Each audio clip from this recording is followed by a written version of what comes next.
Votre attention s'il vous plaît. Cet élément est en ligne là. Contactez-nous pour savoir s'il est aussi disponible en la langue de votre préférence. Veuillez aussi noter qu'il est en audio uniquement, dépourvu de ce fait d'image originaire.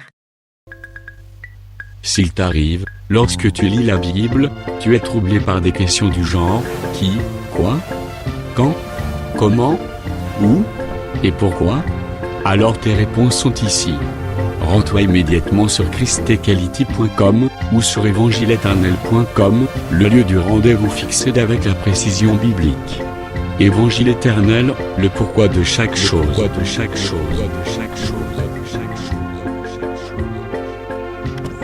Pour nous encourager à continuer à vous servir, nous ne vous demandons pas grand-chose, sinon de souscrire à l'une de nos YouTube channels qui correspond à votre version linguistique. Souscrivez s'il vous plaît. La rubrique Pasteur et Pasteur présente aujourd'hui le docteur Alain Zuzi Condé, ministre de l'Évangile éternel. Recherchez-vous les enseignements du docteur Alain Zuzi Condé? Allez sur christequality.com/alainCondé.html. Les enseignements sont disponibles en texte, audio et vidéo.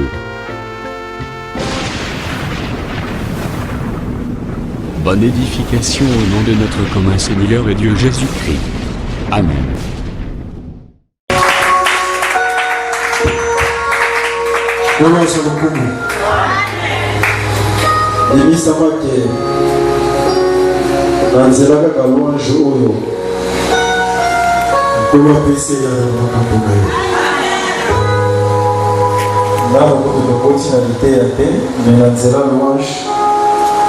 Qu'on a renversé bangomba nyonso etelemaki liboso na yo kozalaka na kondima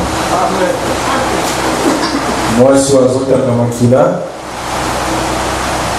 ye moko premièrement bandako milobela premièrement ye moko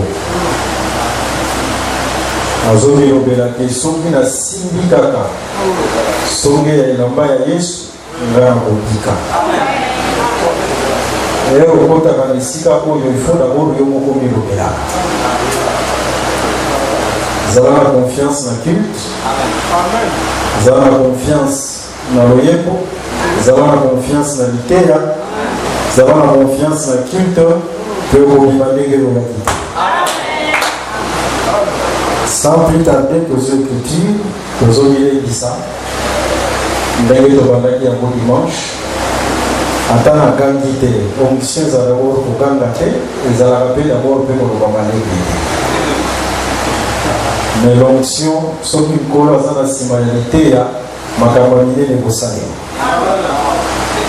Dans ce livre il y a Genèse chapitre 1er.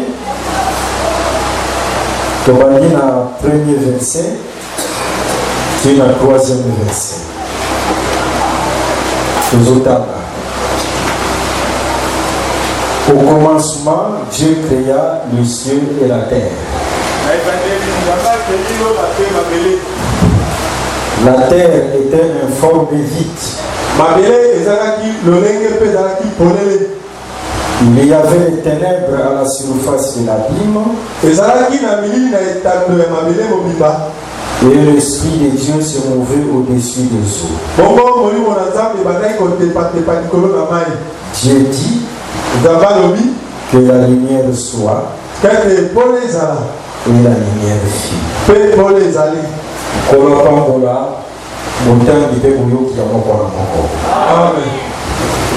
Ok, comme on a dimanche, tozolile bisa nakati l'écriture oyo intitulé message na biso. Nous avons la comparaison entre la création invisible ou entre Genèse chapitre 1er et Ézéchiel chapitre 1er. Nous avons Genèse chapitre 1er. Béni Bazota Isabiso sur l'Esprit de Dieu qui se mouvait au-dessus des eaux. Voilà, tozana munakati la création invisible. Mais ntango esprit bandako se mouver likolo ya mai, mai ezalaka déjà. Na se ya mai mpe kuna mabele mpe ezalaka. Et bazosala mpe mention ya milili oyo ezingaki mai. Voilà pourquoi tolingi to comprendre. Est-ce que makamboni komama kaka boye. Et biso mpe na ntango tozotanga yango lokola journal. Mais tozo comprendre que Nzambe aza le véritable sage. Le sage eloko nyonso asalaka ezalaka na ntina na yango.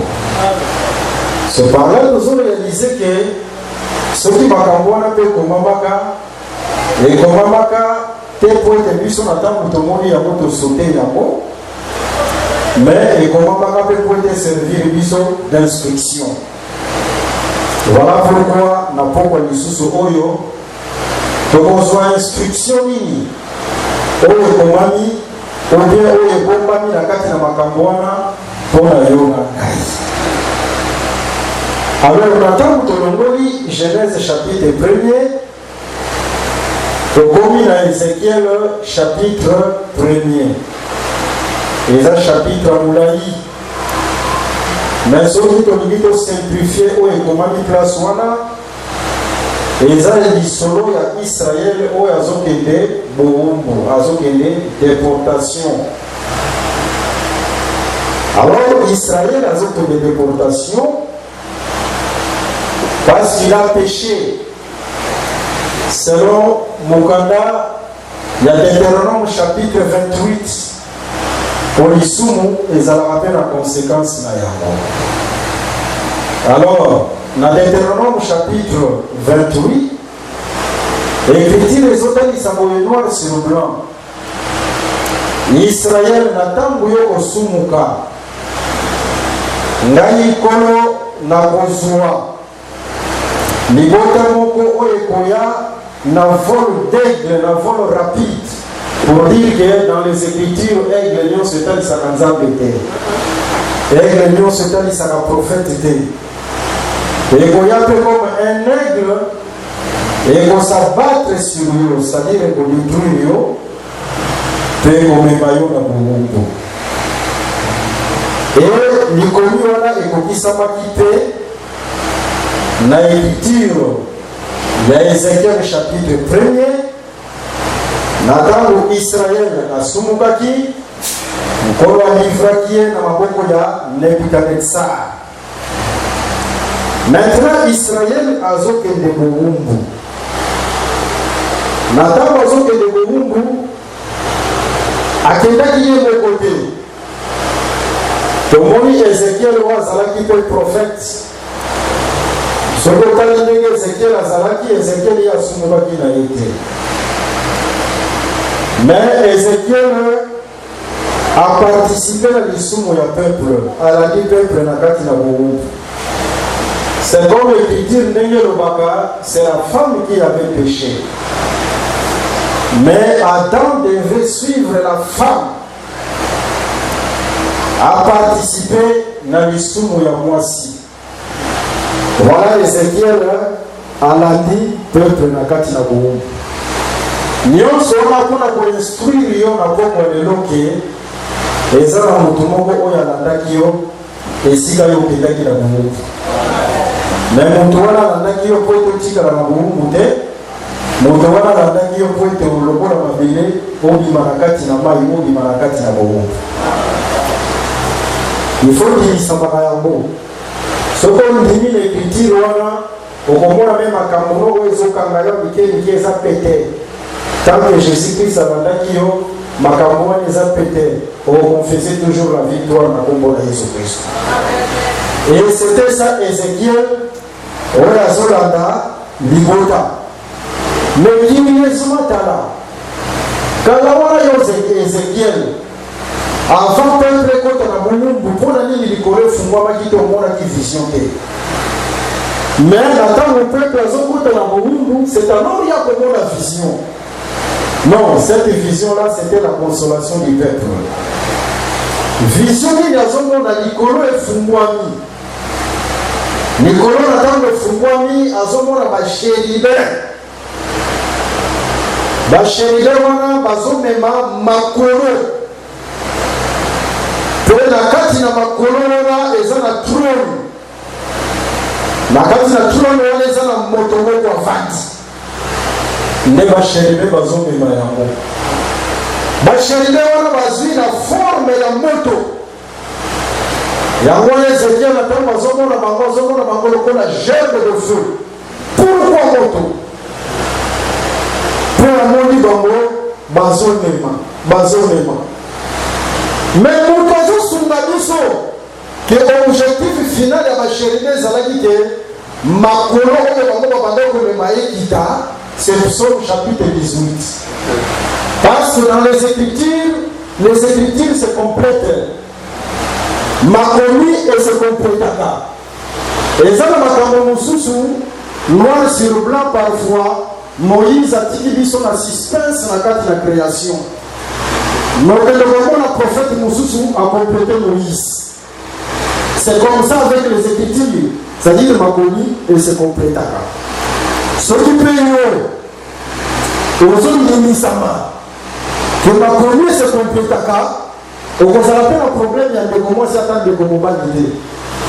Parfois, ici, quand on est au soudi, on comprend que les gens n'ont pas voulu compléter. La marche, c'est toujours comme ça. Et donc, on va servir d'instruction. Voilà pourquoi les Écritures se complètent. Makomi et se complètera. Le psaume chapitre 18, nous devons sur la mission. Et ils ont la même vision, Ézéchiel a monarchie, c'est la même vision. Le psaume chapitre 18, David a monarchie. Voilà, David il était un prophète. Consacré à David, il était. Nous avons parlé de David, création. C'était la même vision. Ézéchiel a monarchie, il y a montré David à son moment. À son moment, il y a des gens qui ont été du Corée à la chérubin. À son moment, c'était la même vision. Même psaume chapitre 18, ils ont bâti ça. La verset de 9 à 10.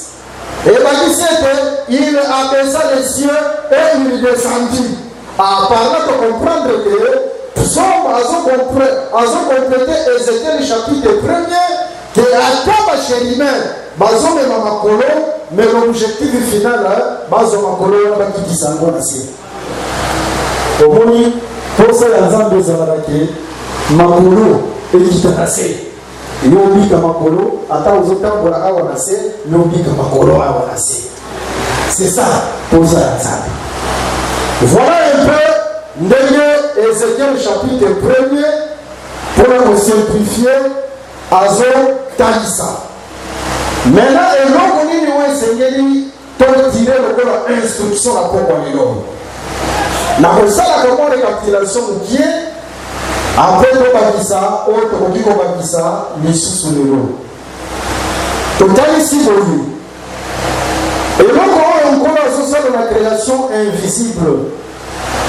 C'était toute une prophétie. On doit comprendre que nous avons surtout à la Likamouté. Avant les Kamoué, comment nous avons déjà accompli ça à Moutakala. Et maintenant, nous avons accompli ça à Moutakala. Accompli ça pour nous l'ennemi de Malakati et Kamoué. Dieu planifie toutes choses. Voilà pourquoi ce qu'on est dans Genèse chapitre 1er. On va remarquer que c'est la création invisible. Dans la création invisible, il y a la création invisible des êtres invisibles, au Tobekaka, ange. À côté, il y a aussi la création invisible des choses visibles. Dans la création invisible des choses visibles, nous avons Mabélé et Gélama. Mais ce que tu m'a donné, le troisième jour, m'a donné déjà Zalaka. Nzamba Zalaki n'a pas dit le troisième jour, ayaki kozwa mai oyo etikalaki, apusi yango. Azumai mususu amemi yango likolo, oyo etikali apusi yango, puis abimisi mabele. Mais mabele, ezalaka déjà. Mais soki mabele ezalaka déjà, Nzamba kelaka yango wapi? Celui qui a la création visible, appelle à votre tracité. Par là, de comprendre que la terre existait déjà depuis la création invisible.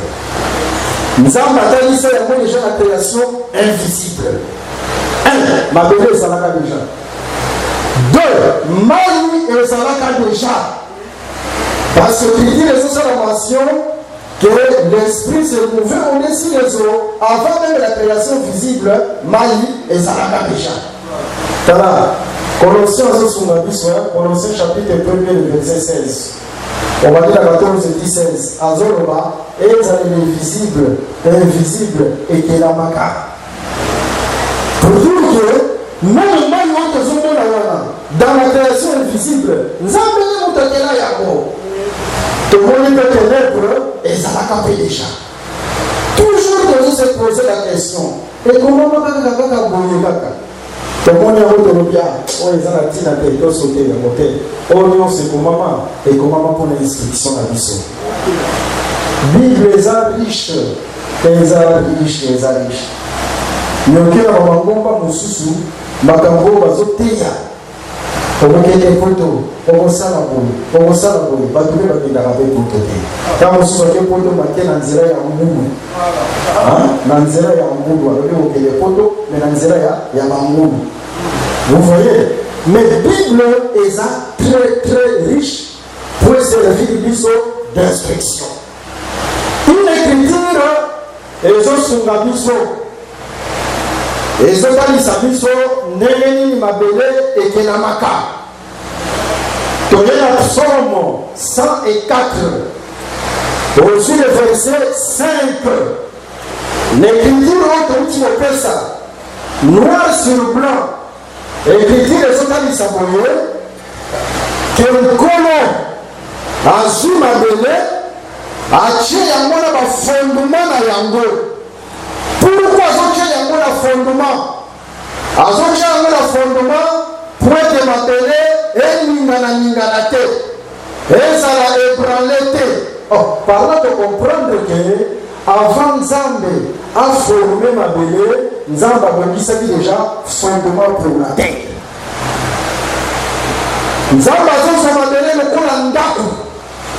Mais avant à Zandaku, a composé yango, a bâti ça qui a le fondement. Mais fondement, on a bâti quel type de fondement? Et ça fondement qui est de ma belé. Bah reposer yango na fondement wana mabele ko lingana te. Oh, que le Seigneur soit loué. Est-ce que le Coran va nous donner sur mabele oyo? On va comprendre que ata Nzambe azwaki mabele oyo a posé yango na fondement yango wana otolobela awa, mais en réalité derrière ça, Dieu voyait un peuple. Oh, le Seigneur qui a joie a posé sur un fondement. Mais la table a posé le fondement, à table de Pégoya, à table de Goya, peuple, on a boutique à la boutique. Est-ce que vous avez un moment? Il y a un zone de Samakasi, il faut toujours veiller sur le fondement. Parce que le fondement, à table de Zamalam, à table de Goya, à table de Pégoya, la maison sera toujours vide.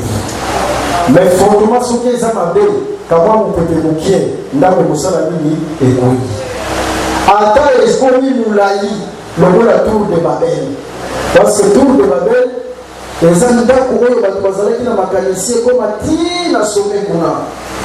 Mais ce qu'on a mis, c'est la yango, fondement de la loi Zalaki, brique. Ce n'était pas la pierre, c'était la brique. En d'autres termes, Adam Omoni Yango et Dongami et Gomi Moulaï, Batubazo Yango, mais tôt ou tard, et Gogoya. Dans la marche d'une personne, dans la marche d'une église, il faut toujours veiller sur les fondements. Yango a toujours été saboli. fondement nini oyo nkolo azobongisa mpona mabele afin ke mabele wana eningana te. nde tozokomprendre ke fondement oyo esalaka ke na ntango bazozwa ndako batongi yango likolo ata bambonge ye mipepe ye ndako ekoningana te. fondement wana selon les écritures babengaka yango libanga, babengaka yango la pierre. Raison pour laquelle Jésus-Christ na livre ya Matthieu chapitre 16 aussi le verset 14 qui la 18e verset, alobi la pierre, tu es pierre, mais sur ce roc, moi Jésus-Christ, je bâtirai mon église. Yesu Christ na ntango azozwa église na ye, ndako na ye, azotonga yango likolo na libanga. Ayebi tina oyo azotonga yango likolo na libanga, parce que église ekoleka na bepreuve, église ekoleka na bambonge, église ekoleka na makambo ya ndenge na ndenge. Mais lokola etongami likolo ya libanga, église ekozala pour toujours, ekozala debout, ekotikala kokwela ata mokolo moko te. Raison pour laquelle tozalaka contre ya lilakiso elobaka ke église ekweyaka. Église etikala kokwea te parce que c'est une maison forte, une maison bâtie sur les rocs. Ata bambonge koya, ata mipepe koya, ata baproblème koya, église ekotikala kokwea ata mokolo moko te. Est-ce que vous avez la malamu, hein? Tolingi comparer le par rapport à quoi?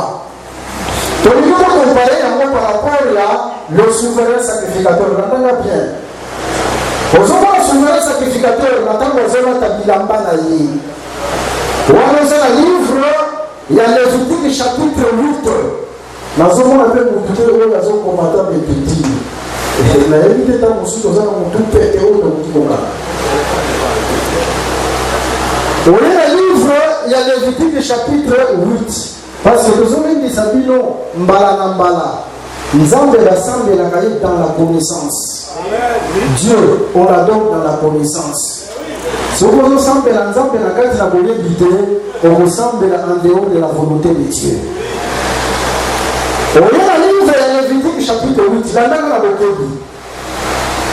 On peut remarquer que le souverain sacrificateur a son attaque là-bas. Bilamba au souverain sacrificateur à Zonata, ma pesi ya nano une tunique. Tunique ezalaki lokola elamba oyo banda kolata na se. Après, ma pesi ya lisusu la ceinture de la tunique. Ceinture ya tunique azolata yango na loketo. Après, baye kopesa ye lisusu la robe. Robe ezalaki elamba ya mulayi oyo banda kolata. C'était vraiment vêtement ya mulayi. En dehors de la robe, ça y est, les fautes. Et ici, nous connaissons les fautes, la ceinture de les fautes. Ceinture, il y a les fautes à zone de la tolo. Pour dire que dans les Écritures, il y a une seule personne qui portait des ceintures. C'était le souverain sacrificateur. À zone de la ceinture, na roqueto, à zone de la ceinture, na tolo. Mais objectif, on va connaître la ceinture, n'a tout les aladini parce que la zone touche. Si on comprend de l'autre, on va comprendre l'Apocalypse chapitre 1er. On va seulement un fils de l'homme avec une longue robe et la ceinture sur la poitrine. Mais objectif, on va connaître la ceinture, n'a tout. Objectif, on va connaître la ceinture, n'a tout parce que le fond, il y a le pectoral. Pectoral, nous sommes là 12 pieds. Où ils ont représenté 12 fils d'Israël. La même à la maintenant, une fois que sa ceinture est au fond, pour que ma bande est bien serrée. Ma bande est bien serrée, attends, vous pouvez payer des ailes et des coya. Mais vous pouvez payer ma casse et des coya. Ma bande est de coyaté à cause de cette ceinture-là. Raison pour laquelle, et ça, la moutoumoko yaki. Aïe, on le dit que, paix, n'a pas eu l'union sur Pessingaï, n'a pas eu ça à mon côté. Amen. Maman a fait qu'il a tout le monde. En fait, quand on peut faire des molas, à ta bambou, après, à ta mon côté. Je vous assure, un véritable moine en ensemble. oyo aza scellé baptisé du Saint-Esprit ata bambongeye ata bipepeboye akozala toujours libre.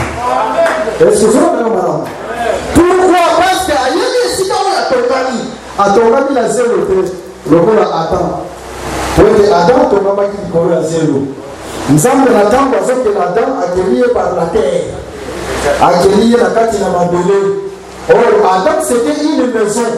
Nzambe azokela Adam na mabele, Nzambe ayebaki parce que c'était un prophète. C'est la même chose. Au lieu du livre Ézéchiel chapitre 4, la nana madame. Balobi Ézéchiel boulot. Ézéchiel prend une brique. Ézéchiel a une brique, alors bien que l'icône la brique tracé une ville, Jérusalem. Ézéchiel a tracé une ville, l'icône de Jérusalem. Et l'homme a salaki, c'était un signe prophétique.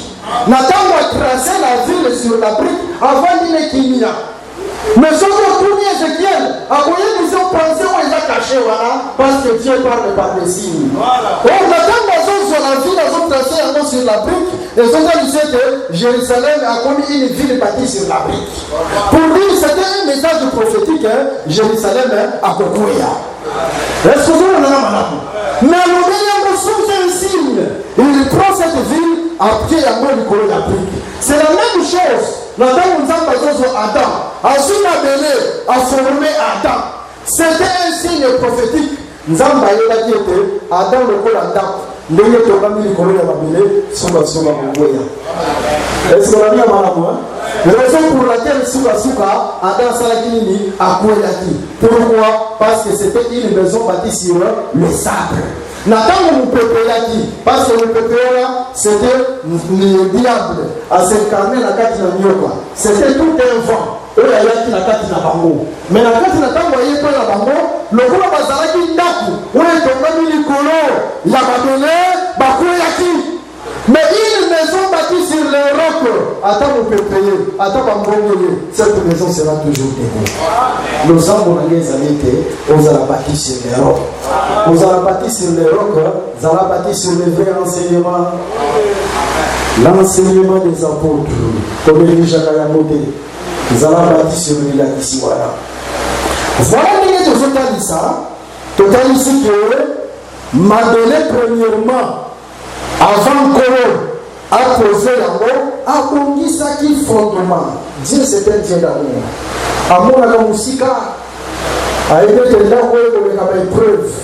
Il faut avoir la musique, la salibanda, pour être dans la prévision, c'est la plus que vainqueur. Ce qu'on demande du colloque, frère parole, on demande du colloque à Jésus-Christ, je t'assure, quels que soient les temps et les circonstances, il sera plus que vainqueur. Surtout moi, on va comprendre le bon amour que vous savez sauter. Alors, à cause de la pierre, je suis plus que vainqueur. Par là, de comprendre que dans la création invisible, la langue a bien. Et l'homme a mouru, ça fait ça en détaillité. Avant, ça a formé ma bébé, a formé qui n'a pas libanga. Ensuite, ma bébé, si vous avez un chien à libanga. C'est ce que Dieu a fait dans la création invisible. Maintenant, la tombe de l'homme est cap moana. On commence à dire, alors il est non. Il faut mailler. Aujourd'hui, si vous avez Psaume 104, le verset 6. Psaume 104, le verset 6, c'est total du Samuel. Nzambe azui mai, lokola elamba, ayekozipa mabele. À part là, pour comprendre que les motions zalaki mabele, zalaki formé, après Nzambe azui mabele, mai, ayekozipa mabele.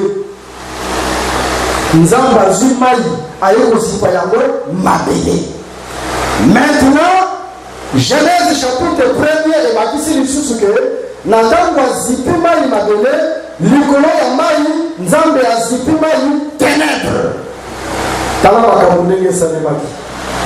Après Nzambe a sani nini, à quel l'icône a beaucoup se mouver au-dessus des eaux. Nzambe a se mouver au-dessus des eaux.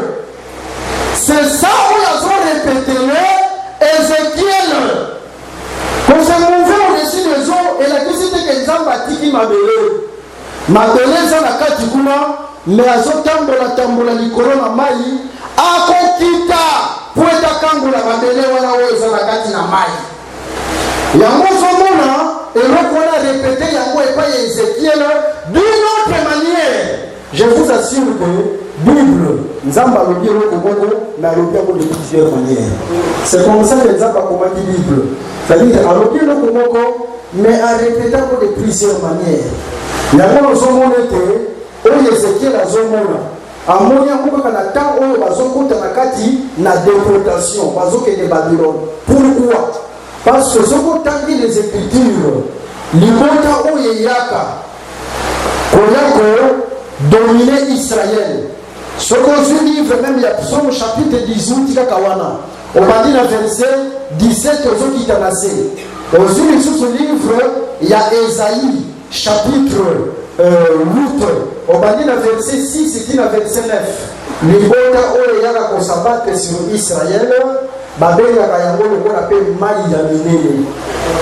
L'ennemi oyo ayaka babengaka ye mpe lokola mai ya minene. Raison pour laquelle Babylone wana aza mpe comparable ya mai ya minene. Babylone aza mpe comparable ya mai ya minene. Mais Israël c'était une terre. Na ntango ya azokota na kati na Babylone eza lokola mabele mais oyo ezokota na kati na mai. Mais il faut faire très attention. Israël, pour sur Abraham. Mais qui est Abraham? Dans le livre, il y a Ésaïe 51, le verset à 3, Abraham a Libanga. Pour dire tout simplement, Israël Abraham, c'était une terre où il y a Libanga. Mais comment permettre Maya Minene, où les Alaki Bangouna, où les Alaki Babylone, à y consipayer. Mais il faut faire très attention. À taille où il est consipayer, à cause de la pierre, Nzamba c'est toujours victoire. À cause d'Abraham, Nzamba c'est toujours victoire. Si il est à cause de Jésus Christ, Nzamba c'est victoire quand on a Jésus Christ. À côté c'est toujours victoire. Yango somona ke Israël oyo azokota na kati na Babylone azobima directement mabele oyo ezokota na kati na mai. Et directement bafungoli prophète miso prophète akomi komona non bachemine oyo vision oyo prophète azomona c'est sa vision oyo ezalaki avant la création visible. L'esprit qui se mouvait au-dessus des eaux. Nous sommes allés komona voilà. C'était l'esprit qui s'est mouvait au-dessus des eaux. Pourquoi? Parce que la terre qui est Israël a côté la maille. Et l'esprit maintenant commence à se mouver au-dessus des eaux. C'est ce que le prophète Ézéchiel a montré. Témoin nous sous les amis. Témoin nous sous et sa 6e trompette. L'Apocalypse chapitre 9. On va remarquer l'écriture voilà. Jean Zomona, 4 anges suspendus sur l'Euphrate. L'Euphrate, ce sont les grandes eaux. Mais à un certain moment, on va continuer à frapper les frates.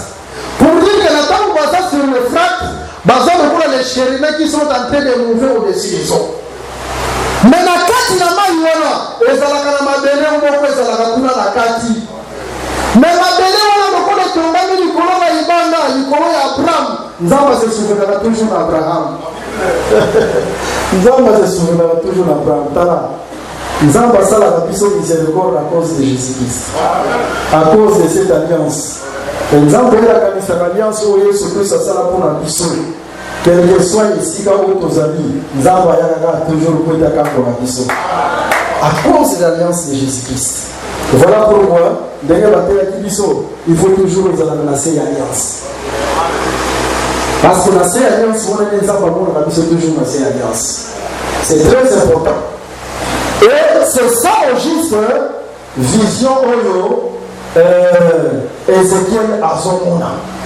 C'est-à-dire vision oyo Ézéchiel amonaki, Ézéchiel azomona kaka mabele où eza na se ya mai et l'esprit ezo se mouver likolo ya mai. La répétition, il y a Genèse chapitre 1er avant la création visible. Il y a maintenant, tout ici est Ézéchiel a soumis à quitter. Mais Ézéchiel a landi le peuple. Tina Seyama et Tina Babylone. Ils ont un véritable message. Pour que la Bible ait comme harmonie, par la loi des œuvres et la beauté. Œuvre et la beauté, c'est la même perfection. Mais Bible. D'ailleurs, Ange hier a visité Daniel, a bien qu'à Bible. Vous êtes bien dans la Bible. Mais Ange a visité Daniel, a bien qu'à les livres de la vérité. Au moins, mon cadre, Ange a bien qu'à les livres de la vérité. Ce que les livres de la vérité, évangile n'a plus l'évangile éternel, mais c'est aussi l'évangile de la vérité. Et c'est pour ça qu'on a mal. Pour ne pas parce que ça, dans le livre, on a le livre de la vérité. Et cet évangile, c'est l'évangile de la vérité. Et c'est pour ça qu'on a mal. Voilà. Et ça, la harmonie, mon père, pour s'accanater. Il y a pour s'accanater, la table, aux yeux, et ça, ça le qui y a les kitoko. Tant que vous soyez quitté, mon yeux qui a mon caca, Nanzaro, ça va être et si. Est-ce qu'on a mis à Malamo? Voilà pourquoi il faut te soutenir Bactérie. Pour que le ministre des Affaires et des Blaguetés. Le ministre, c'est le commandant premièrement, il est mon côté. Il y a un moment que dans Lévitique chapitre 8, et ça y est mon côté, Moutamila qui s'est là-bas. Il faut Moïse à la tissé là-bas. Hébreu chapitre 5, les autres disaient dignité au Bazuana et où c'est pas la banque mon côté. La dignité c'est le vêtement. Et où c'est pas la mon côté avec la tour, moi je suis ministre. Non. Mais c'est Moïse à son avis, ça va aller là-bas. Voilà pourquoi le ministre a se que moi je suis ministre. Non. On va monter parce que ça est qu'on l'a apprécié.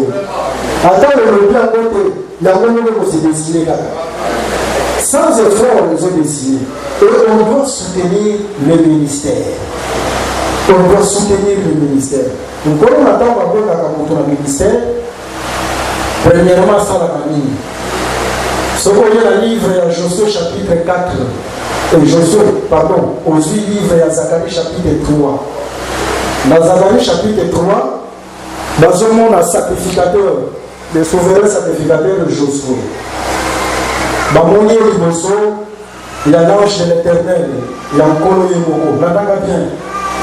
Nathan, on a le roi Azalaki, il est là-bas, il y a sanité. Satan a commis quoi accuser. Et là, il faut que ça puisse faire instruction. Satan, il a profité de la barrière de la biseau. Il a profité de la nation de la biseau. Et c'est pour ça qu'on a mal. Souvent, Nathan, on est les diables aussi profitent d'une manière à l'autre. Mais les gens ne la justifient pas. Mais maintenant, nous sommes au côté qui, je sais que c'était devant l'éternel. Pour dire que Nathan Moses s'est retrouvé la faiblesse dans le son qui n'est pas battu, qui n'est pas encore. C'est ça, je suis devant l'éternel. Or, Nathan voyait devant l'éternel, il écrit les autres qui s'abouillent. Dans le livre Nombre, chapitre 6, verset 25, fasse-lui ta face sur nous et accorde-nous la grâce. Si on est devant l'éternel, à cause de l'Onginaya pour les Bissamo, les Bossons d'ailleurs, pour les Yosangono. Est-ce que vous avez un et nous, on a fait servir d'instruction. Il n'y a pas de problème de difficulté qui met là et pas à Kolo. Pour les Longiankolo et les Naka, pour les Yosangono. En les Bissamo, pour les Yosangono. Maintenant, si qui est Josué? Josué, c'est l'image aussi d'un ministre. Nous connaissons le Bénini, bon, on n'a pas la sanité. Pour dire l'exemple, dans la ministre, premièrement, il faut justifier. Il faut l'envoyer là-bas, il y a sanité. Est-ce que vous avez là-bas? Pour l'envoyer là-bas, il y a sanité, c'est l'œuvre de la justification. Moi, dans l'ensemble, en Zalagawana, tu peux faire qu'à jouer dans le soum. Ah, c'est le gouvernement dans le soum. Bazouno, la carte dans le soum, au Yibi Mousouni, Batoni, au Yibi Lomanaï. Est-ce que ça va bien? Et ça va bien. Est-ce que ça va bien? Maintenant, regardons. Premièrement, le milieu et la bas à santé, c'est la justification. En dehors de la justification, dans le livre, il y a Apocalypse chapitre 5. Voilà que nous avons l'image de la ministère. Ministère, c'est quoi? Ministère, c'est celui. Les années le ministre, c'est les années Moutoro, après ça la livre. Parce que les livres, c'est les ministères. Dans la livre, on a exemple pététeur. Le livre là, c'est le ministère. Le point de la paix, ça y est, livre, voilà. Premièrement, on a critères.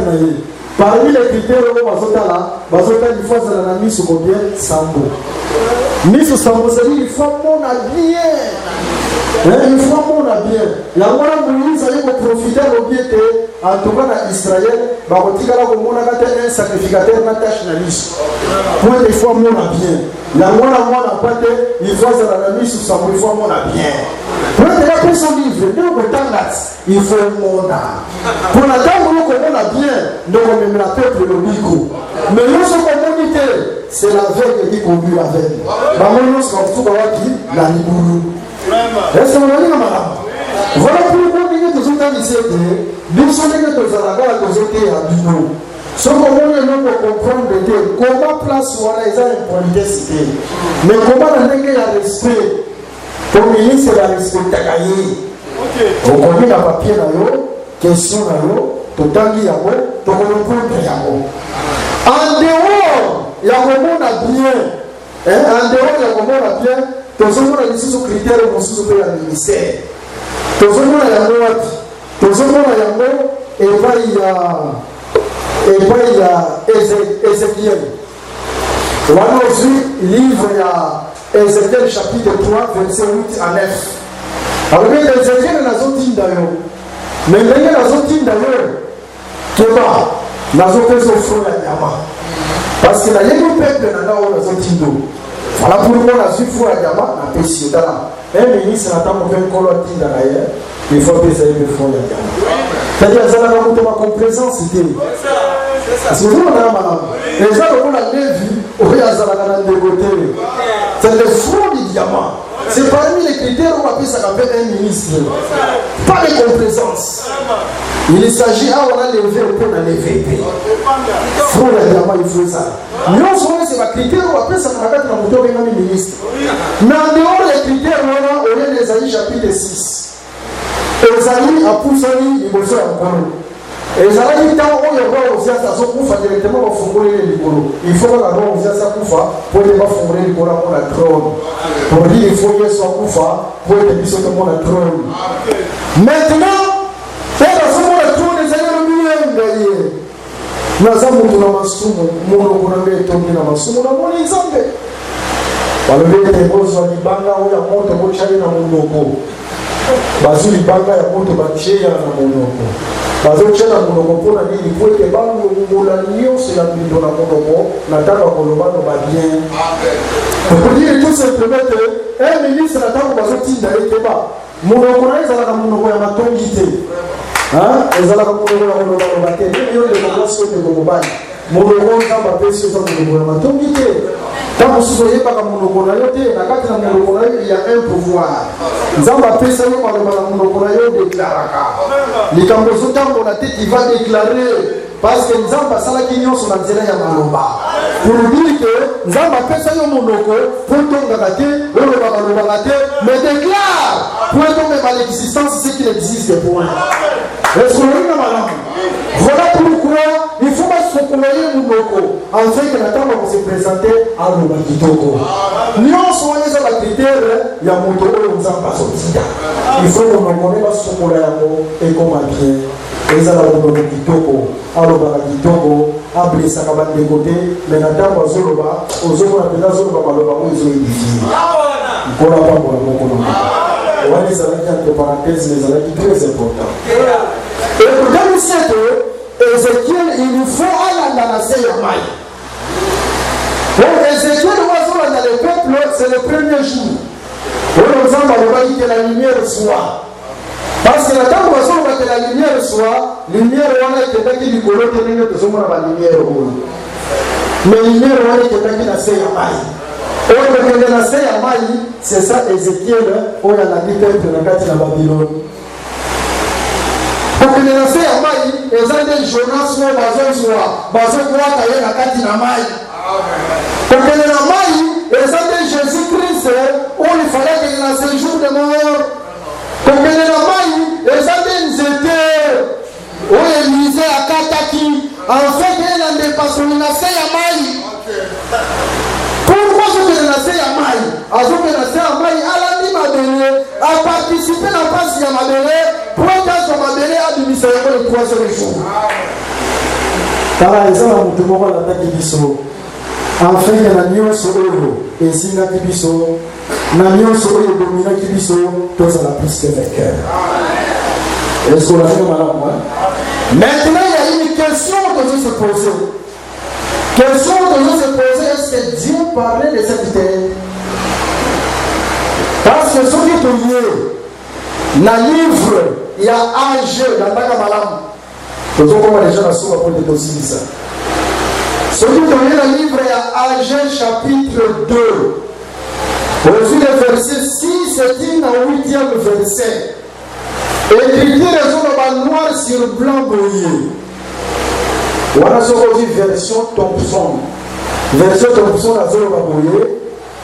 Une fois encore, et dans peu de temps, j'ébranlerai la terre, les eaux. Ah, n'est-ce pas? Une fois encore, et dans peu de temps, j'ébranlerai la terre. La souki n'a pas la terre. Mais il y a une terre qui sera ébranlée. Il y a une terre qui sera effacée. Par là de comprendre que Nathan Bazozwa Mabele Bazokiaye Nikolo ya Libanga, en réalité c'était un signe prophétique où on connaît Madame sur un peuple. Parce que Mabele Olo, Nkolo va ébranler là-bas pour que Nkolo ça la Mabele Moussous. Et c'est le jour où on a quoi? Nkolo va ébranler là-bas, après effacer là-bas, pour être attendu ça Mabele Moussous. Mais en réalité cette terre-là, oyo bazotonga likolo ya libanga po ete ezala ébranlé te c'est tout un peuple. Un peuple oyo nzambe azotonga likolo ya nini? Likolo ya parole. Azotonga ye likolo ya parole po ete peuple oyo ezala ébranlé te. Et le peuple oyo batongaka likolo ya parole, c'est un peuple qui reflète la parole. Nalingi naloba nini?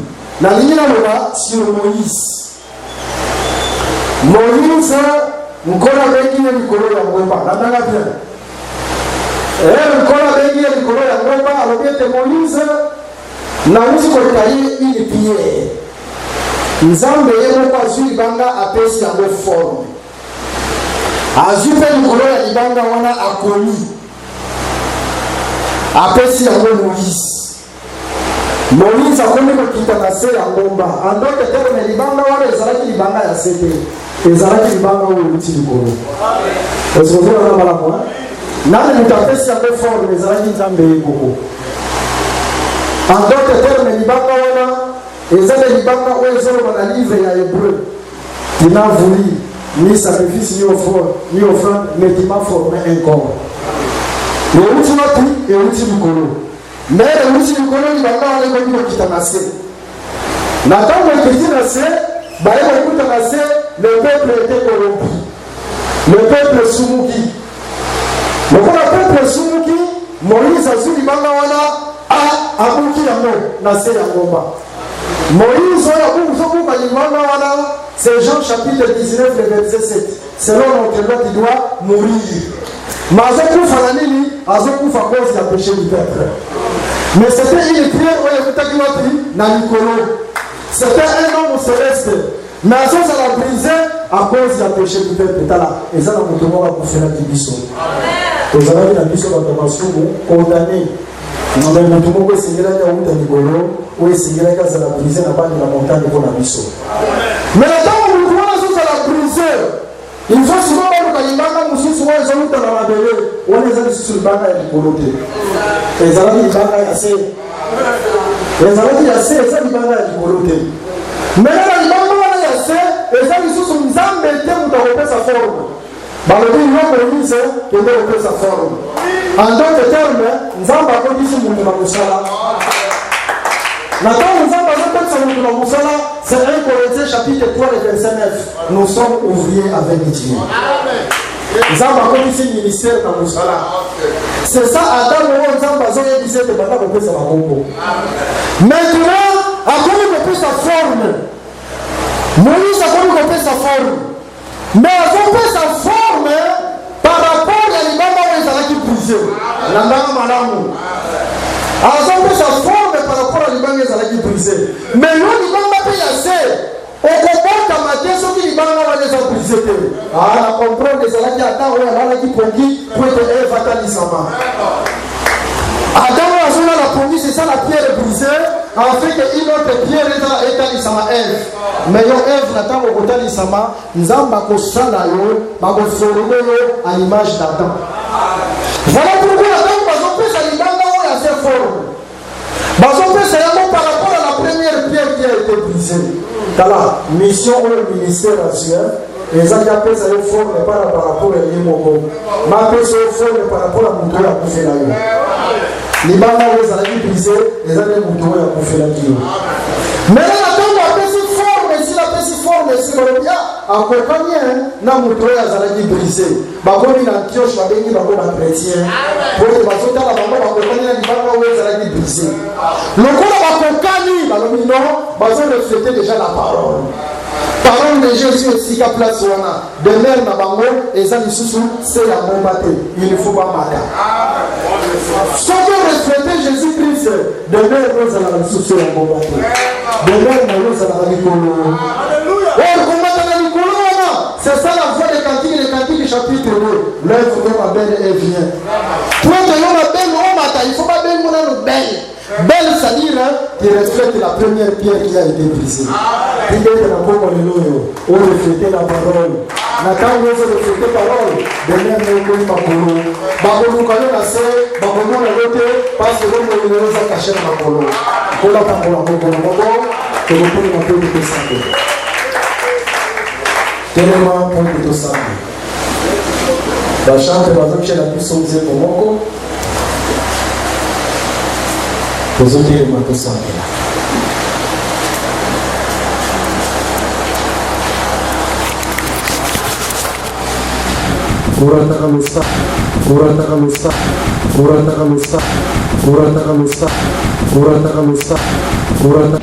Merci d'avoir suivi ce message et que Jésus-Christ vous bénisse. Si vous avez une question à l'intention de l'homme de Dieu, si vous voulez que l'homme de Dieu prie pour vous, si vous voulez vous confier à l'homme de Dieu, ou si vous voulez tout simplement bénir l'homme de Dieu, contactez-le directement si ses coordonnées sont disponibles depuis sa page. Sinon, contactez-nous et nous lui transmettrons vos préoccupations. N'oubliez pas de faire un tour à notre page évangélisation pour voir en quoi vous pouvez vous rendre utile à Christ par cette œuvre. Que Dieu vous bénisse tous. Amen. ChristQuality.com. Les cieux en un clic de la souris. Évangile-éternel.com, le site de l'évangile éternel. Christ et Quality Fondation, équilibrer la manne ramassée dans le désert de sorte que chacun ait un numère.